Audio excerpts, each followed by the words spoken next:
Okay, welcome everyone. We'll just give it a minute or so that people who are waiting can join on through the link, and we'll get started.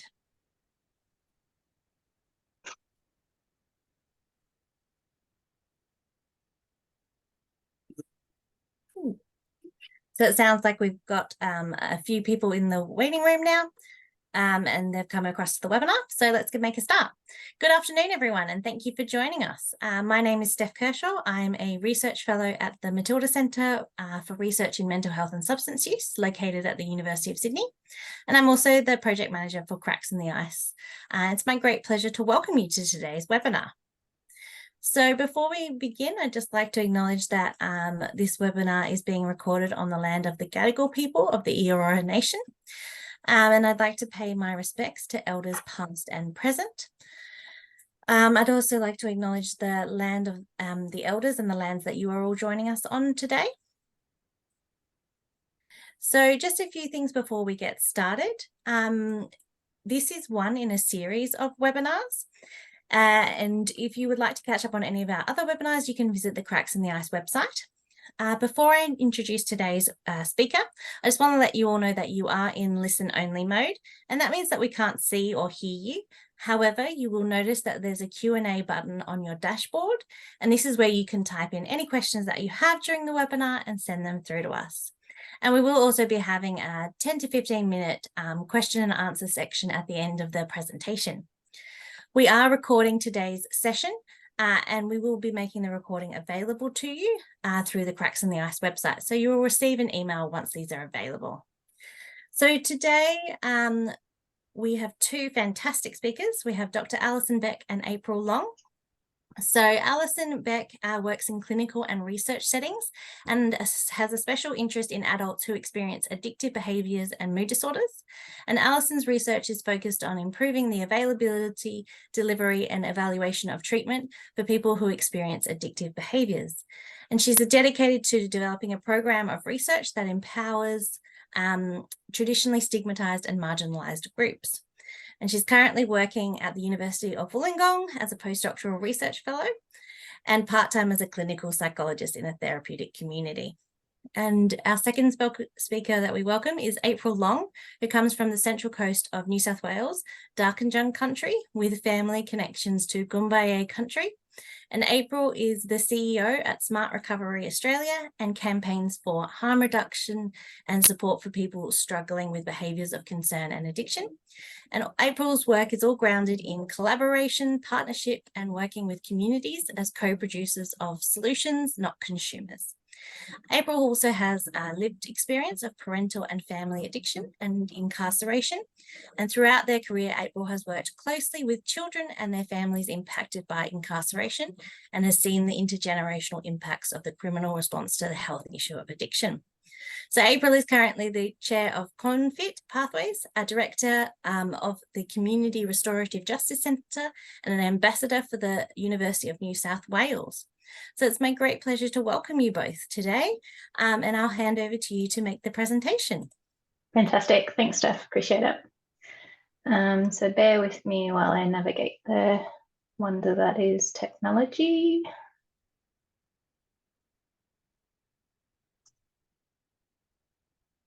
And do we have a big slide being shared? We do indeed. Fantastic. Look at that, nailing it. So welcome everybody, and thanks so much for your interest in our presentation. I will hand over to April to begin, and then I'll take you through how we're going to be spending our next hour together. Thanks, Ali. So I'm joining you from Awabakal and Warramai country. So I too would like to acknowledge the country that I'm joining on, and of course the country you're all joining on. At Smart Recovery, we always acknowledge the unceded and continuous connection to country, water and community. And we also like to acknowledge all of the Aboriginal community-controlled organisations that we work with who actually deliver smart recovery meetings around the country. So we value self-determination and we learn by looking back. And as we look to our future, we centre deep listening and collaboration in our work. Fantastic. Thanks, April.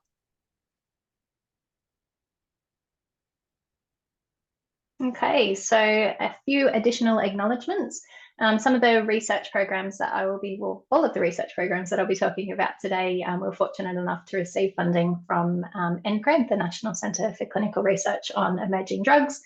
Also important to keep in mind that I am one of many researchers who made this program of research happening, so massive shout out to my colleagues and also to our collaborator, Smart Recovery, for their ongoing interest in our work and support in the research that we're doing. So in terms of how we're going to be spending the next little bit of time, just to begin with, I'm going to provide a little bit of a background to the program of research that we have been doing with Smart Recovery. April's then going to talk us through about Smart Recovery, what it is, what it entails, give people a bit of an overview of that. We'll then switch back to me. I'll summarise some of the studies that we've conducted with a particular focus on the findings and the implications.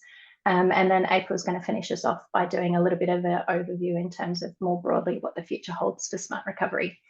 So as we're going through, feel free to pop your questions in the text, and then hopefully we can have quite an interactive discussion at the end. So a bit of a background to the research that we have been doing. We know that people who use methamphetamine often experience a range of barriers to being able to access treatment and support. Things like stigma, embarrassment, perhaps not viewing their use as a difficulty. We've got things like waiting times, cost, accessibility, awarenesses of services. So it's just difficult to be able to access treatment and support. The good news being that when people can engage in treatment and support, that positive outcomes are possible. So in the literature, we can see that people can get reduced use, improved mental health outcomes, for example. So we're seeing that there's this discrepancy between what we know can happen and should happen and what's actually happening in the community. And so we've got this key question that was driving the body of our work is how do we actually improve people's engagement with treatment and support? How can we help people who use methamphetamine to see change in their behaviour and realise some of these positive outcomes? So our interest in particular was in the potential of mutual support for being able to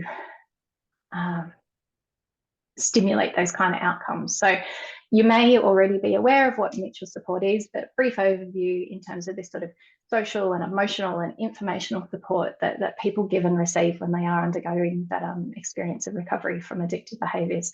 And when I say recovery, I mean sort of whatever it means to the individual. Within the addiction field, most of you are probably familiar with a 12-step model. It's definitely the largest and perhaps the most well-known, definitely the most researched type of mutual support or mutual help group.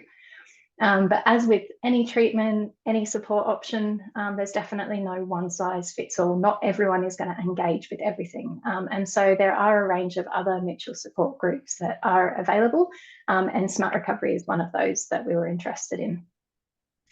We're particularly interested in Smart Recovery being a peer-driven thing. It's accessible. It includes elements that we know can work well for other people who use methamphetamine and also substance use more broadly. So we started to think that maybe this could potentially be an option to help to overcome some of those barriers that people with methamphetamine experience and help to engage people in those recovery journey. And what those elements are and what Smart Recovery is about, I think April is definitely best positioned to be able to speak us through that. So I'll just hand you over to her. Thanks, Ali. So yes, what is Smart Recovery? Quite often people think about SMART as in goals, so the specific, the measurable. It certainly is that, but SMART actually stands for self-management and recovery training. So we are very goal-based, and one of the significant things about our program versus other kind of mutual aid or 12-step programs is we're very much focused on the next 7 days. So we're really about looking at small change that people can make that's significant, that's sustainable, and most important, it's led by them. So as Ali said, it's, you know, what does recovery actually look like for that individual? We are strength-based and, you know, we are for any problematic behaviour. So whilst we're talking about methamphetamine or ice today, one of the significant differences between SMART SMART and other groups is that when you're in a SMART recovery meeting, people can be there for any behavior of concern. So it could be alcohol, it could be phone addiction, which is rising. I think we've all probably got some work to do there as a behavior. And we are very much solution focused. So the facilitator of the group, who is trained by us at SMART Recovery, isn't there to actually tell the individuals joining the group what to do or how to address their behavior, but rather to guide and really use the strength of the group. So that is one of the things that we've always prided ourselves on as an organisation, is that we have been peer-led very much from the beginning in terms of the facilitators that we train, but also just the group itself being able to offer support. So we are evidence and research informed, hence the research that you're going to hear about today. And underneath our program, it really is underpinned by CBT, cognitive behavior therapy, and motivational interviewing. But that also, constantly changes and evolves. And a little bit later, I'll talk to you about our Aboriginal specific groups, which use, narrative therapy and the clinical stages of yarning. So we're constantly looking, what does the evidence and the research show us and tell us? We are harm minimization focused. So of course, for some of our participants, their goal is abstinence. For others, it's really about reducing their usage, being able to gain control of their lives, and that looks very different to everybody else. We also don't have a set amount of meetings that you need to attend. So, it's really up to the individual. We have some people that attend for a really long time and others that drop in and out and use it in collaboration with other treatments and supports. The other distinction I'll just mention is that all of our facilitators are trained. So, whether you're embedded as a facilitator in an NGO, so a non-government organisation, or a government agency, or a volunteer, everybody is trained by our national trainers to be able to then deliver that. We're a global program, so we've got SMART Recovery International. We've also got a global research advisory committee that works with our research advisory committee, which means that people can access a meeting in a range of different languages, and of course they can go to a face-to-face meeting that's delivered in their community by an NGO they know, or they can pop onto an online meeting. So at our website, smartrecoveryaustralia.com.au, people can just pop in their postcode and it will bring up the range of meetings that they can access. So we want to be able to, get people to be able to access that support quickly when they need it. So just in terms of a bit of an overview of our reach, we currently have 268 meetings, groups that are running around the country, and they're actually delivered by 75 member organisations that facilitate those. So if we move on to the next slide, as I mentioned, all behaviours of concern. It's actually not about the substance, it's about what's happening underneath that. In terms of referrals, how do people find their way to SMART Recovery? Could be their GP, could be a family or friend who suggests that they attend a SMART meeting or get in contact. One of our partner organisations might suggest that, they've gone through a detox or a residential program, that they attend SMART as a bit of aftercare or maintenance, relapse prevention. We do get quite a lot of referrals from people who have found themselves involved in the criminal justice system. For those who attend our groups, they can get certificates of attendance for criminal justice matters. So they're able to provide that to the court. In terms of, the lived experience kind of training pipeline, what that means for people is that they can actually give back once they feel, they've got their own behaviour under control. And for some people, that's an actual, really critical protective factor for their own recovery and healing journey as well.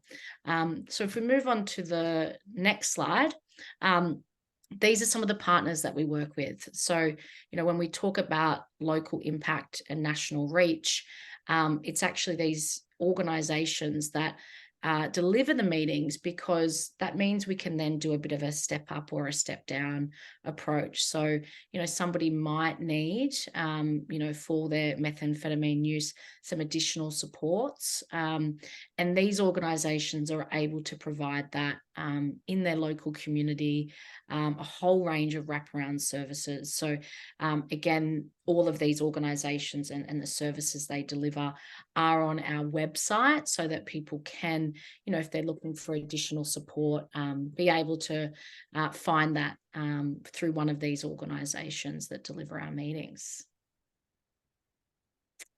So the 4 points, we don't have 12 steps. These are not things that people have to step through one by one. They are underpinned in all of our programs. So building and maintaining motivation, learning to cope with urges and cravings, finding a balanced lifestyle and living their best life, and problem solving. So what you can expect when you come to a Smart Recovery meeting is we do welcomes. So everybody does a bit of a check-in. It's really important that for our online meetings, we don't require people to have their camera on. We encourage them to, but if it's their first meeting, and because of stigma and shame and things like that, they're quite welcome to keep the camera off and build up to that. We then have work time, or we get on the tools and work through some of these evidence-based and research-informed tools that we've developed. And then we check out. And as I mentioned at the start, it's really looking at, what are your next 7 days going to look like? What are the tangible things that you can do using the tools that we have? So if we move on to the next, in terms of stages of change in those meetings, when we do the check-in, there are people at all different stages. So somebody might be there really because they've been encouraged to go. They might not think they've got a problem with their methamphetamine use, but they're in that pre-contemplative stage, and they're there because somebody's encouraged them. In that same meeting, you may have others who are actually well along their journey, and they're in the maintenance phase, and they've been attending meetings for quite some time. And we tend to have, quite a lot who are in the contemplation kind of phase, and, really going, well, maybe I do need to get some additional support. Our meetings cater for everybody.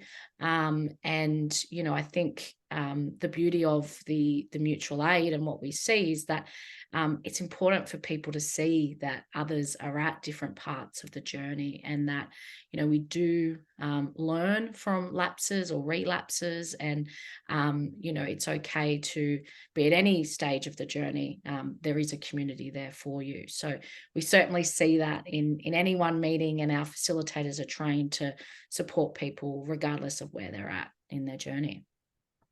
So if we move on to the next, I mentioned the tools, and they're not, hammers and nails. These are things that, we've put together to really, give some structure to people. What we find is some people love getting on and having a yarn and talking through things, but others are, very committed to being able to look at their goals and have a way to stay accountable for where they're at. And so people can download these all from our website for free, whilst others choose to purchase a manual, which is a bit of a workbook that, they can take along to meetings. They can actually look at, okay, what is the cost benefit analysis? And a lot of this happens through yarning within the groups, but it's really great that people can actually have that and continue to work through that. And unlike other groups, we don't have 90 meetings in 90 days or anything like that. Some people will come and then not come for a number of weeks, and then be able to come back and go, okay, I'm going to go to my urge log and I'm going to fill that in and start to use that in a way. And then of course we do have the SMART goals at the end as there. So they are part of our program as well. So for those who are looking to support people, whether you're, working with them in a one-on-one case management, or, you're looking to to run groups of support and be trained, you can head to our website and become a licensed facilitator, but you can also download these tools, and we really encourage them to be used across the sector because we know they work and we know that people get real benefit from using them. Fantastic. Thanks so much for that, April. So now that we've got a lovely overview of smart recovery to give some context to this research, I'll start to talk us through some of the projects that we have done. So as I mentioned, we've been funded by NCRED to be able to examine the potential of smart recovery for supporting people who do use methamphetamine. Until we did this body of work, we didn't really know whether or not people who use methamphetamine attended smart recovery. So we were really keen to understand, do people attend, who attends, what do they look like, what's their experience, and how can we better support people to attend and to keep on coming. So I'll talk through 3 studies today. One is based on, as April said, we've got facilitators who are trained to deliver the groups. So we're able to utilise facilitators to collect data for us, and one study is based on that. Then I'll also speak through some data that we've got that's from the perspective of participants, and then also some more detailed interviews that we did with people to really take a deep dive into their experience. So hopefully it gives a little bit of a snapshot of the different ways that we can collect data and the consistent story that it's actually starting to tell us. So just to begin with, in terms of the facilitator data, this project was conducted as part of a national data collection project that started back in 2018. So this is pre-COVID times. As part of this project, Smart Recovery had facilitators log non-identifiable data about group attendees. And it was a really neat kind of step in the evolution of Smart Recovery in that it gave us insight for the first time to this kind of participant data. So facilitators would enter things like group size and also some stuff around attendee characteristics. So based on what they knew about the people who are attending the group, they jot down the age, the gender, primary behaviour that people were talking about or seeking support for, whether or not they'd come to the group before, and also whether or not they requested proof of attendance. So as April mentioned before, people can request proof of attendance, and that's in this study, it was used as our proxy of whether or not there was any kind of legal motivation for attending. As part of this study, we also looked at entitativity, quite a mouthful, but it's a psychological concept that is a proxy for group cohesion. So basically how well the group is working together. So facilitators would complete the item that you can see on the screen there with the 4 boxes. They tick the one that best represented their experience with the group. The facilitator is the middle circle, participants are the other circles, essentially less cohesion further away, closer together, more cohesion. So number 6 would be an example of a group that's really tightly knit and working well together. In terms of the findings from this study, just a little bit of a snapshot whirlwind tour of the research we've done. Because it was really useful in being able to provide that first insight into whether or not people who use methamphetamine attend smart recovery groups. And in terms of that, yes, we found out that they did. So based on this sort of 2-ish year data collection period, we were able to get responses from almost 4,000 groups that happened, comprising more than 22,000 attendees. And from that, we had more than half of groups, so 58% of groups, who had at least one person attending for methamphetamine use. In terms of the overall sample, to get a little bit of a sense of what smart recovery groups look like in Australia, most participants were male, and alcohol was the main behaviour that people sought support for. In terms of our question around similarities and differences between people who attend for methamphetamine compared to another behaviour, more men attending for methamphetamine compared to women, reverse was true for women, more attending for the younger age groups, and the reverse was true for the older, and then return attendance to the same group. So facilitators reporting, yep, I've seen these people before, marginally greater for methamphetamine compared to other behaviours, so sort of more likely to come back in that consistency of the group rather than perhaps attending other groups. Number of people requesting proof of attendance was marginally less for methamphetamine compared to other behaviours, so less likely to kind of seek that proof. kind of fits with what we know about the sample, in that we've got most people who are attending for alcohol, and we know that there's a lot of people who do attend within the context of, say, for example, DUIs. Then we've got a greater proportion of people attending for methamphetamine within those rural regions, which again is something that reflected what we know within the literature. So coming on to our entitativity or our group cohesion, these scores, so the facilitator ratings, were comparable irrespective of the proportion of the group attendees who are attending for methamphetamine. So basically, from the perspective of the facilitator, these groups are working really well together, irrespective of how many people in the group are attending for methamphetamine, which is a really, really exciting finding to see that they're high and that they're consistent irrespective. So this study, first evidence to find out that people do attend, and we're starting to get a little bit of a picture of what that looks like, the characteristics. So typically male, typically younger, typically from a rural location, and very promisingly we're seeing from that first data that ratings of cohesion are positive and strong, irrespective of the behaviour that people are coming along for. So we're starting to see that, yes, smart recovery might actually have promise for people who use methamphetamine. The finding about the group cohesion is really important, because we know that this sort of cohesion, this ability to collaboratively work well together, is a really important predictor of things like engagement. So how well people actually interact within the group, and then also attendance, how often they come back, and then also treatment outcomes. So being able to make sure that we've got a group that's working well together is incredibly important, and points to the potential for people who use methamphetamine. But as with any research project, important to keep in mind some of our limitations. So this data is coming from facilitator ratings, so they don't necessarily reflect the experience of the individual attendees.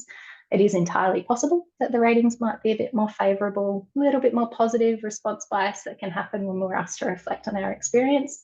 And also those characteristics, like the demographic characteristics, are inferred by the facilitator based on their knowledge of the group and what people talk about. So although it might not be 100% accurate, it was a really, really good initial snapshot into the characteristics and the experiences of people within the group. So that was study one. Study two was where we did a survey of people. So this was when we started to trip a little bit more into COVID times. We had planned something different for this study, but Smart Recovery and all other services during that time kind of needed to start pivoting in terms of their service delivery. So there was a big uptick in the number of online groups that were available. And so it was a really neat opportunity to reduce burden by trying to do our traditional study, and let's just pivot and look at the experience in online groups. So there was a survey that was embedded, like when the Zoom closes and you have that close page, survey was embedded into that. So it kind of just popped up, made it easy for people to find, and then people could complete that survey. People were asked to do it only once, ideally, and it was based on their most recent group experience.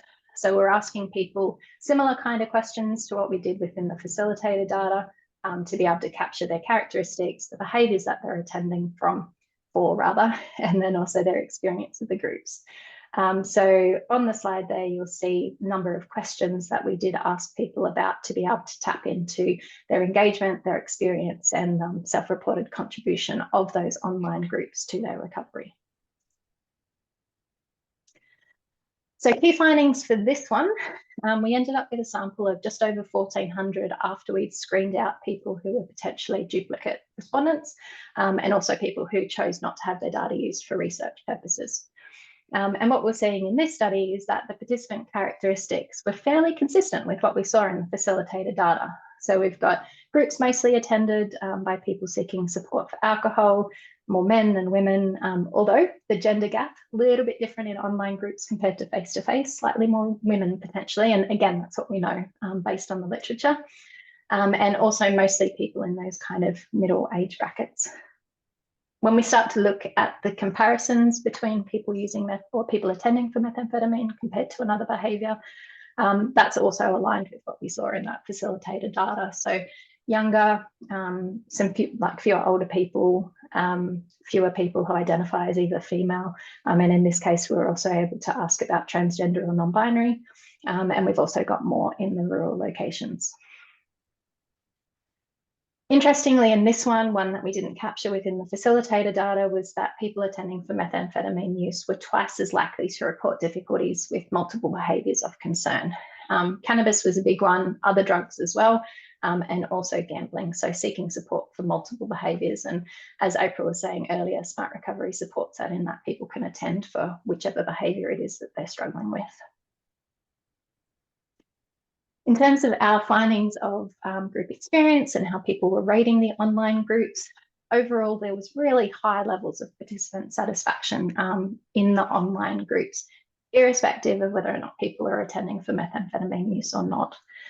We've got ratings of more than 90% sort of across the board, where people are feeling welcomed, supported, feeling like they've got an opportunity to contribute, enjoying the facilitation, feeling like things are working quite well, and then taking away some of those practical strategies as well. Most people as well finding that their experience was helpful and express that intention to actually come back. So again, we're getting that sense of engagement and ongoing attendance. Interestingly, we had, I think, about a fifth of the sample who did experience some levels of technical difficulties during the group. But I guess what's neat about these findings is that even though we've got that experience of the technical difficulties, we've still got people making really positive ratings about their experience in the group. So the only significant difference that we found between people attending for methamphetamine compared to other behaviours within the context of these online groups was within the setting of a 7-day plan. So people who attended for methamphetamine indicated that they were less likely to take away a 7-day plan from the online meeting. And so just to revise, as April described earlier, that 7-day plan is around what's something that I can do between now and the next 7 days in order to progress my recovery. And then the idea is that we come back the following week. How did you go? What went well? What went less well? What can we do next time? So that sort of process was a bit less in people who use methamphetamine. So for this study, it's really starting to further build that picture of who's attending Smart Recovery groups and the characteristics, and we're starting to see that consistency between participant-rated data and also what we saw from facilitators. In terms of that 7-day plan, potential clinical implications for that one, because we do know that some of these things, these self-regulation kind of behaviour change techniques, things like goals and planning and feedback and monitoring, all of that sort of stuff represents important predictors of treatment outcome. So if we're seeing that it's happening a bit less, it could potentially have an impact on then how people progress. It could be the complex needs of people that might make it a little bit more challenging to develop a 7-day plan within the time-limited context of an online meeting, especially since online meetings could potentially be a bit bigger than what we see in a face-to-face setting. You might recall from our data that people who use methamphetamine have multiple behaviours that are going on, so that might make it difficult to actually develop that plan within that context.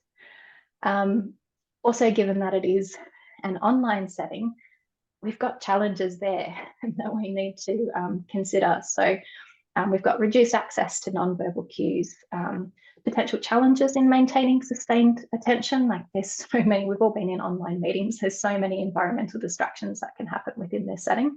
And then also just those general technological glitches that can disrupt flow of communication. So all of that stuff might come together to make it a bit harder to sort of conceptualize and refine and develop that really realistic 7-day plan.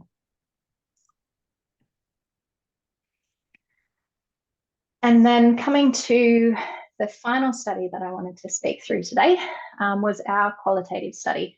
So the previous studies were based on sort of entering data either from the perspective of the facilitator or the perspective of the participant. all really sort of closed off ticker box kind of snapshot type data that we got. This one, we wanted to do something differently in that we wanted to really explore the experience of the individual. And so we wanted to understand more about the help-seeking patterns more generally, and also the stuff that might make it more or less likely that people will attend a Smart Recovery group in the first place and then be willing to continue attending. So because we wanted to take a little bit of a deep dive, that's why we went down that qualitative pathway. So I did semi-structured interviews with people over the telephone. Our sample was a self-selected convenient sample. So basically we just went, this is the research that we're doing. If you've had experience of methamphetamine in the last 12 months and attended a Smart Recovery group, would you like to talk about your experience? So even though we were kind of just opening it up for who was willing to have a chat, it worked out quite well in that the sample that we ended up getting is fairly representative of people who do tend to attend Smart Recovery. So we're seeing that late-ish 30s as our average age, and most, or half of our sample was male. I also spoke to, so we have 18, so there was, well, half was male, and we had 6 female, and then 1 person who identified as another gender. So for this one, in order to be able to get the findings, we audio recorded the telephone interviews. They then get transcribed and all personal information gets taken out of it. And then we're left with this nice summary of the conversation. We analysed it using something called iterative categorization. It is only one of many ways that you can actually analyse this data. But essentially what I did was look at each bit of the transcript, assign it a code based on the questions that we're asking and the stuff that we're interested in. And then the more that you do that, things start to kind of cluster together in codes or themes. And you keep doing that until you've got these nice broad themes that are describing people's experience, and it starts to tell a story about the data. So it emerged in 2 themes, not surprisingly, because we're interested in stuff that might make it more or less likely that people will attend. So we've got initiation stuff. And then on the next slide, things that make it more or less likely that people will keep coming back. So that more engagement side of things. In terms of initiation, and again, this is based on a sample of 18, but it was clear that there was Smart Recovery tended to feature a lot later in people's help-seeking trajectory. So more than a decade between first using methamphetamine for the most part and attending Smart Recovery. And of the people that I spoke to, only 1 had used Smart Recovery as part of their initial treatment-seeking experience. Oftentimes, Smart Recovery was used as an adjunct to other services. So as April was saying, oftentimes it might be embedded in services. It might be something that's done at the same time as something. People might go to it afterwards to maintain changes or before to get ready. And that's what we saw from talking to people, that oftentimes it was, in this particular sample, oftentimes it was done either during or after attending a residential rehabilitation program. So keeping in mind Smart Recovery oftentimes later in people's experience, people also spoke, key barrier was awareness. That feature, or lack of awareness probably. So despite encountering multiple health professionals across the course of their treatment seeking trajectory, few actually ever recalled having Smart Recovery offered as a treatment option. And so as we hear from William, you've got to actively sort of go out. You know, it's not the sort of thing necessarily that GPs or practitioners go on about, was the experience of this particular sample. So Smart Recovery towards the end of the trajectory, residential rehabilitation was often something that people chose to access earlier on for either methamphetamine or other substances. And when people describe their reasons for seeking residential rehabilitation relative to something else, oftentimes it was around that real need for separation, containment, intensive support. So if we think to, and by the way, all of the names here, they're pseudonyms, everything's been de-identified. So if we look at the quote from Hannah, she just really wanted to remove herself from that physical environment because she was finding herself sort of stuck in that life. So having an opportunity to be able to separate herself was what she was after.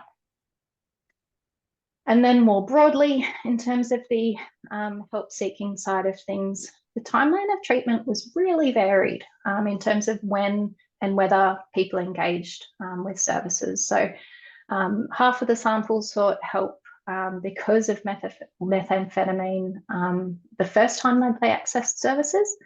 I think it was 6 who had multiple treatment episodes for other substances and before they actually sought help for methamphetamine. And then we had 2 people in our sample who were attending Smart Recovery and had used methamphetamine, but never viewed it as being problematic enough to seek help. And then in terms of when people became engaged, we had half of the sample who accessed support for methamphetamine within the first 5 years of using, and then everyone else had a gap of between more than 9 and 20 years. So we've got some themes that are emerging, but at the same time, we've got this inherent sort of variability in people's experiences. And then in terms of engagement, many participants emphasised that the perceived or actual fit of Smart Recovery was central to being responsible for that appeal for kind of wanting to give it a go and wanting to keep on coming back. Lack of religious connotation was something that people often mentioned, and it was also common for people to talk about the elements of the approach that appealed to them. So Alex, like many of the people, spoke about things like CBT, shorter time frame,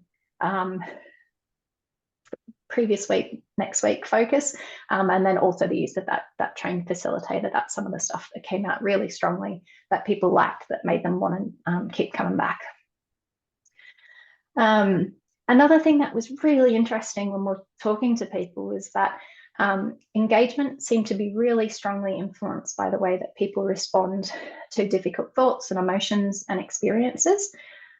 So many times talking to people where I'm hearing that there's this sense of uncertainty or anxiousness or being fearful about that prospect of attending a group. So incredibly human to have these experiences, but then somehow they manage to choose to attend anyway, or having that discomfort come up during a group and then choosing to not only complete the group, but then come back again the next week. So that willingness to attend despite that discomfort really seemed to provide people with like such an important learning opportunity that seemed to underpin that sustained engagement, that oftentimes the experience was better than what they predicted, and participation kind of got easier over time.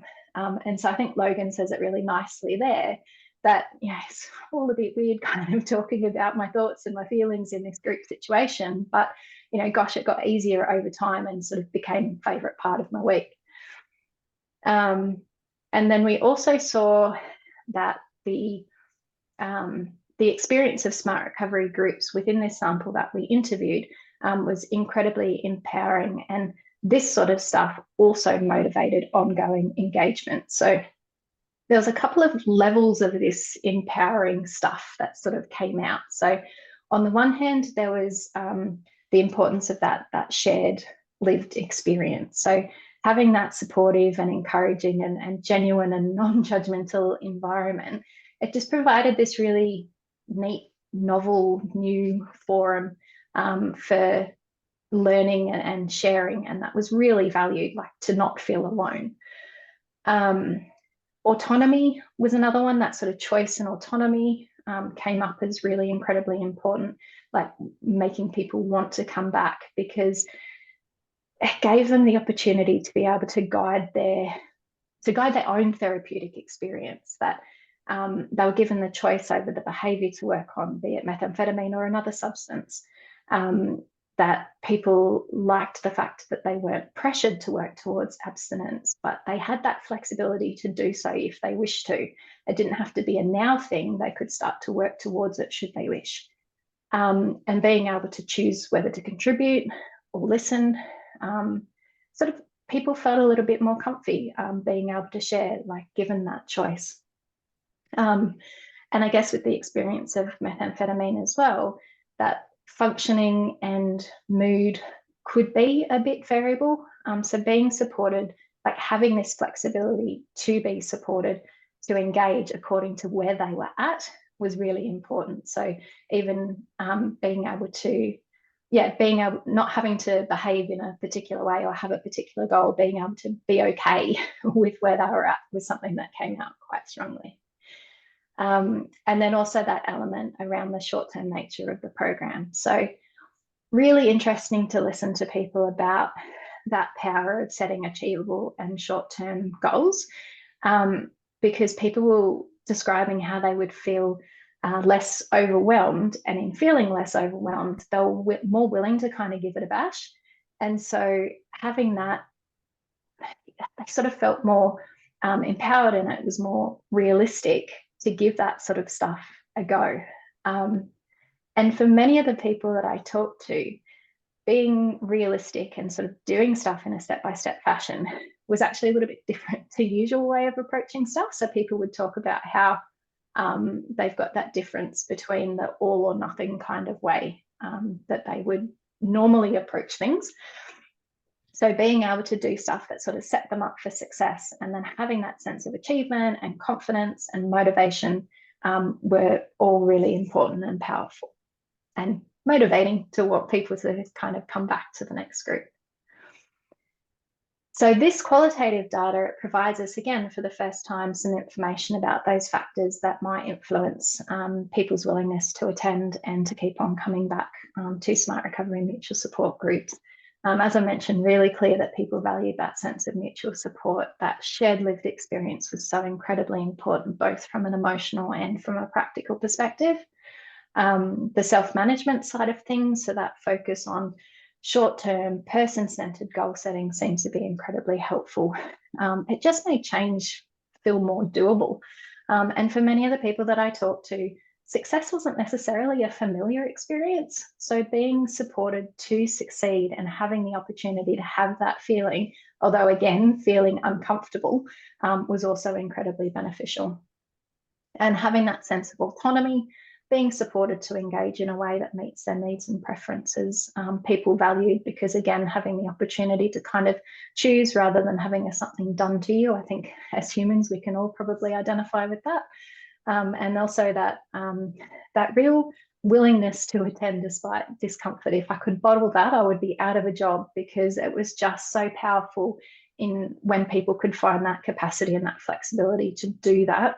And when they were willing to kind of maybe try a different group or try it again, just to sort of find that fit rather than kind of just calling it quits if it didn't kind of feel right. Like that was a really powerful skill that seemed to come up.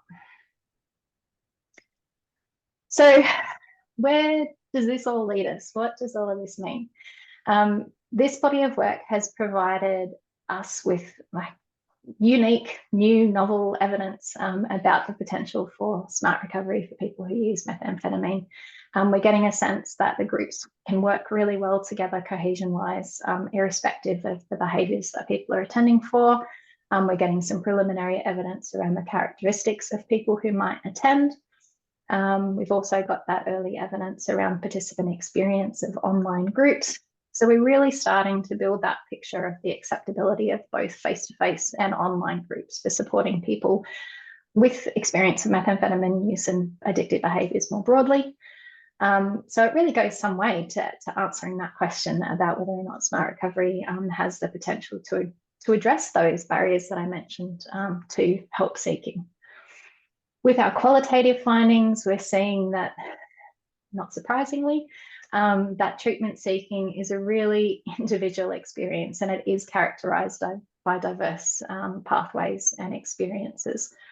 And given that we saw that oftentimes people would engage with rehabilitation earlier in the journey and smart recovery later in the journey, maybe there's room to provide a selection of mutual support groups during residential treatment, because that could potentially allow people to kind of tailor stuff to something that fits best for them, might increase awareness, encourage earlier engagement, and sustain utilisation post-discharge from rehab. And we do know there's accumulating evidence that that role of mutual support and peer-led groups after people leave a residential rehabilitation can do wonders for being able to sustain outcomes.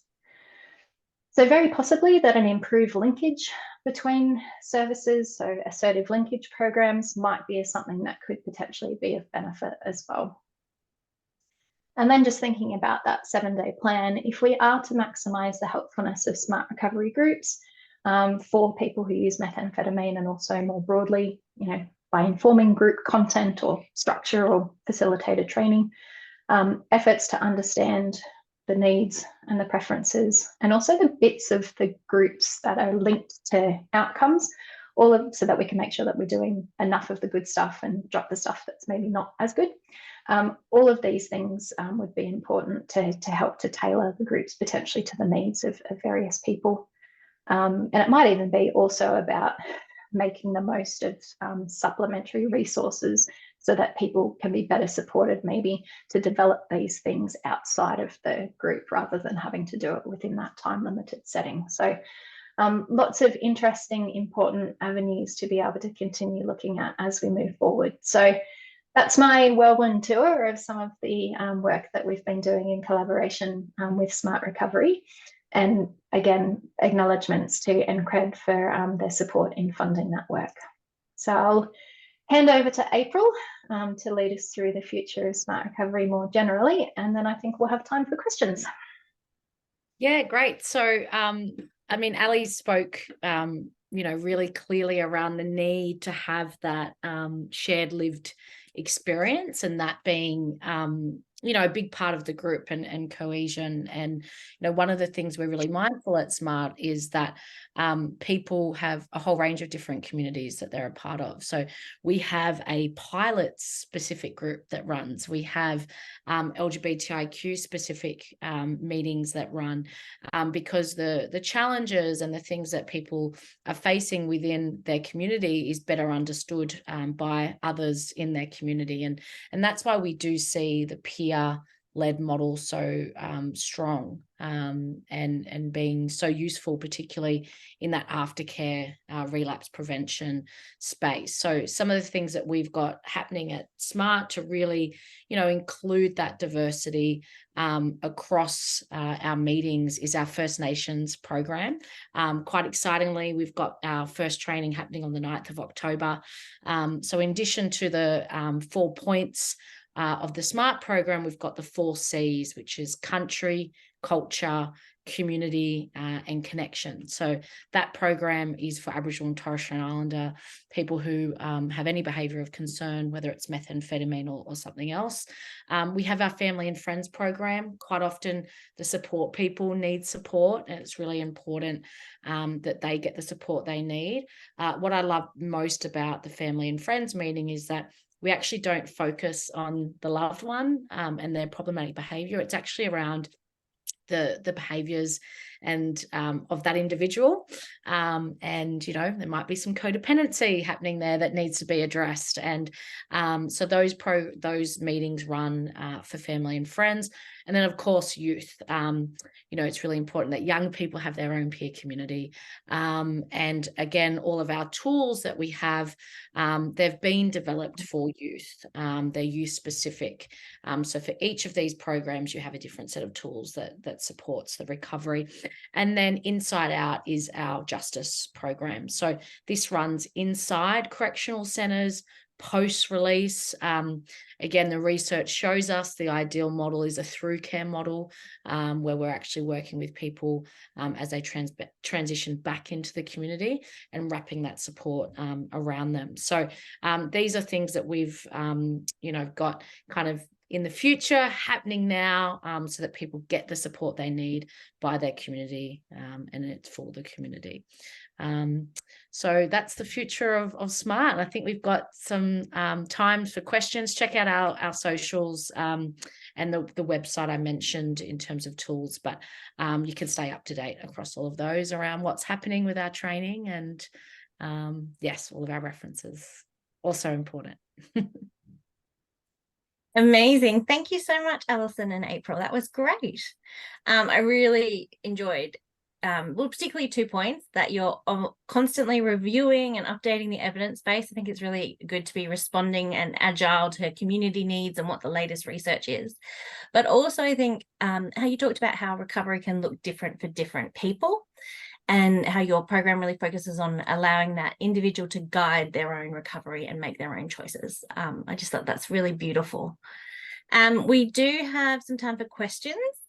And to kick us off with, someone was wondering, is it possible for them to attend an online SMART session with their family member who is seeking help for some, like a multiple behaviour? Is that something that Smart Recovery includes? Yeah, so really interesting. We've got one of our members, Link Foundation, that are actually looking at doing some joint meetings with family members and their loved ones. At the moment, we don't have those joint meetings. So we have our standard 4-point meeting for the person who has a behaviour they want to address, and we have our family and friends. But we've actually got one of our partners looking at that at the moment of, what would happen and how could it work for those to join together. So generally we encourage people to come on their own to those meetings and family and friend to get the support they need. But, as we talk about the future of SMART, it's actually one of our partners are looking at the moment. And again, we'll look at the research around that, because we know that, that could be really useful for somebody who just needs that extra support. But we'd encourage that person who's asked the question to, work with that individual and, for it to be something that they then decide they're ready to take that step. So it is, self-managed. Yeah, great. Thank you. Also, someone just mentioned they're about to do the training. Amazing. Oh, fantastic. And they were wondering if there's any guidance about how many times people attend. Do people attend for like long periods of time, up to a year? Is there some sort of encouragement that eventually you have to leave the group? Are there any, I guess, are there any kind of restrictions around how often or how long you can attend Smart Recovery? Look, I'd answer this from the perspective of, we don't want people to become dependent on SMART. And so, we don't have chips for number of meetings attended or anything like that. We encourage people to attend as long as it's useful for them. And so we do have some people that attend once or twice, and we do have some people that have been attending for, over 5 years. So, it really does vary, but we don't have any guidelines apart from the fact that, we hope that most people use SMART as long as it's useful for them as part of their self-management. And it's not something that they're kind of dependent on either, if that makes sense. But yeah, I'm not sure, Ali, if there any insights from the research, but that's certainly what we've seen from a practice perspective. Yeah, from a research perspective, I think the average meetings is around the 3 months. Like if people do engage, then on average, they might do so for about a period of 3 months. But typically it's not I come, I do, I leave. As April was saying, oftentimes people do dip in and out. So it might sort of meet my needs and I feel like I'm sort of okay for now. And then sometimes meet people, well, not sometimes, often people will dip back in and out to be able to maintain their changes or following a relapse, or even to be able to share their experience with other people to be able to help build up other people. So that in itself might be a kind of strategy for their maintenance, to actually be able to come back when they feel like they're doing well, to be able to share those insights with others. So unfortunately, no hard and fast rule at the moment, but attendance is definitely something. We've actually got a systematic review that we'll be doing, are in the process of doing. And so that might start to lend a little bit more of an idea around that kind of dose response for attendance and outcomes. Yeah, I think it's great. also important to note that the meetings are one part of being part of the community. So, we have the digital tools, we're developing an app. So, people may stay engaged in the community, in lots of different ways, such as becoming a facilitator themselves. And they may not be attending any meetings, but they're still part of our SMART community. So just make that point. Yeah, great. I guess it also kind of maps onto how your own recovery journey can have its ups and downs, and you never quite know if and when you're going to need what support. So yeah, I think it's really lovely that there's no restrictions about how often people can attend or minimum requirement. One sort of question around the research is, what do you think some of the reasons are that people who use methamphetamine were less likely to take away that 7-day plan? I suspect it's very likely to be around the complexity, and also we did it within the context of an online group. So we know that online groups are oftentimes a lot bigger. So it can be a little bit more challenging to be able to narrow things down to be able to make that realistic plan. And it might also be that if people do have multiple behaviours that are going on, trying to kind of narrow that down and pick something that feels realistic and meaningful might be a little bit challenging. Yeah, and I think definitely something we need to investigate further. Sorry, April, go. Yeah, no, I was just going to make the point. I think it's important to note that over 70% did leave with a 7-day plan. So, whilst there was a significant difference, I do think all of the things that Ali highlighted contributes to that. And, it may be that they just needed a bit more support. And, online meetings sometimes are less likely to be embedded with other services and supports. So with a residential meeting, so that could have also contributed to the data. But I think the exciting thing is that 70% of people did, despite those complex needs and more than one behavior as well. So excellent point. Yeah, definitely. I didn't realize your online groups were so much bigger than your in-person ones. Do you think that's kind of related to the high level of stigma there is around sort of AOD use, particularly methamphetamine use? Or is it just that potentially online is sort of easier to fit into your day and your schedule? Yeah, I think it's potentially, sorry, April, I'll just quickly jump in. I think it's definitely a bit of both. We actually do have a paper that's come out in the International Journal of Drug Policy that does speak to this more broadly around online and face-to-face groups. And oftentimes it is that mix between those pragmatic things of I can kind of sneak this in my lunch break. And then also I can come along and people can't see me or know me, so I can kind of dip my toe into the waters. So you might get more people who might be more willing to attend that than a face-to-face group. So sorry, April, I didn't mean to talk over the top. No, I think the other thing, and this is, just a bit of a call to action for those listening, is that we need more online facilitators. So out of the 260 odd meetings that we're running, only 58 are online.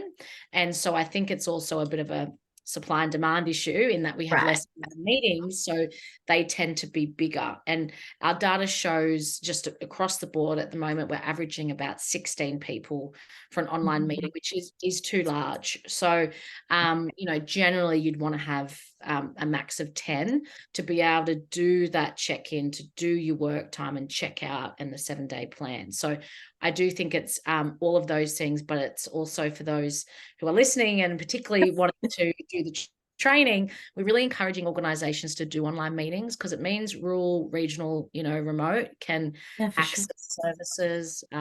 So that is also a challenge. We need more online meetings. Yeah, and as you mentioned, like it is quite online meetings are really important in breaking down those geographical barriers for those people in regional or rural areas where it can be, I think I read a statistic that sometimes people have to drive over an hour to seek help. And that's just not realistic sometimes. And to stigma and shame, everyone knows that's what's happening in the hall meeting at that time. And so I think the online meetings do offer that bit more anonymity as well. Well, thank you so much, Alison and April. We've gone a little bit over time. I have one final question, if you don't mind me squeezing it in. And hopefully it's not a tricky question. But someone was wondering what the main difference between SMART and Narcotics Anonymous / Alcohol Anonymous is. I can speak to the research, but I might let April speak to the content. Yeah, look, I think there's some fundamental differences, and then there's some, similarities around, community of support. I think the biggest one is around, just our definition or core understanding around, addiction or problematic behaviors as being something that you can control and that you can self-manage, as opposed to, more of a disease model, or, needing to hand that over and, admit that you're kind of powerless around that behavior. So that's a key foundational kind of difference. The other one I mentioned around, trained facilitators. We do have, incredible volunteers, just like the 12-step or AA model, but all of our facilitators are also trained and do that 2-day training. So that's a big difference. We don't have sponsors or encourage kind of individual, one-on-one work that happens outside of the meetings. So it is very much a trained facilitator and the group.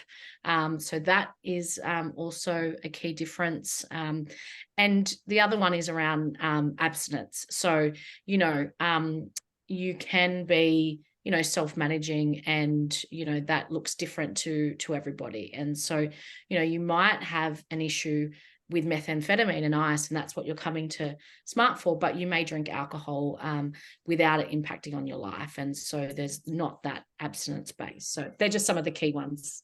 Yeah, great. And just quickly, from a research perspective, is that's what we're starting to see, is that some of the kind of elements or the approach, the bits that are done are oftentimes different. But there's some emerging stuff that some of the comparability is around those elements of mutual support, and the underlying kind of stuff that people get from it can be fairly comparable, but they're just approaching it in a different way. And that's where it comes to having those different types of mutual help groups, because some people might be better supported by something where they are empowered because they like that. And some people might feel better about being able to have something that they're told to do or more structured, because they don't feel able to be empowered. So there's some really interesting evidence that's coming out around self-efficacy and being able to tailor groups to participant characteristics. I might just end on a quote by Jen, because she sums this up really well. One of our participants, who says, "The harm minimization spared my life and health until I could make the decision for abstinence." And, that's what we see a lot, is that people actually use both, but they've got to get to that point as well. So, I think Jen sums it up well. Absolutely. Well, thank you again, Alison and April. That was really interesting. And I know there were probably lots of other questions, so apologies to anyone who didn't get your question answered today. But do feel free to reach out to us via email if you'd like, and we can get back to you as soon as possible. Definitely. And feel free to use our email addresses as well. We will be posting, that was a mouthful, our slides after the presentation, and our email addresses are on there. So if you had a question that we didn't answer, feel free to reach out. Perfect. Excellent. Because I would pretty much forward any questions to you anyway. I'm not sure I can do too much to Smart Recovery in the research. And just a note to everyone, thank you so much for joining us today. We are going to be holding more webinars throughout the year. And if you do want to share this recording, please visit the Cracks in the Ice website. And so I'd just like to thank everyone, particularly Alison and April, for joining us today. And I hope you all have a wonderful rest of the day. Fantastic. Thanks so much for the opportunity. Take care.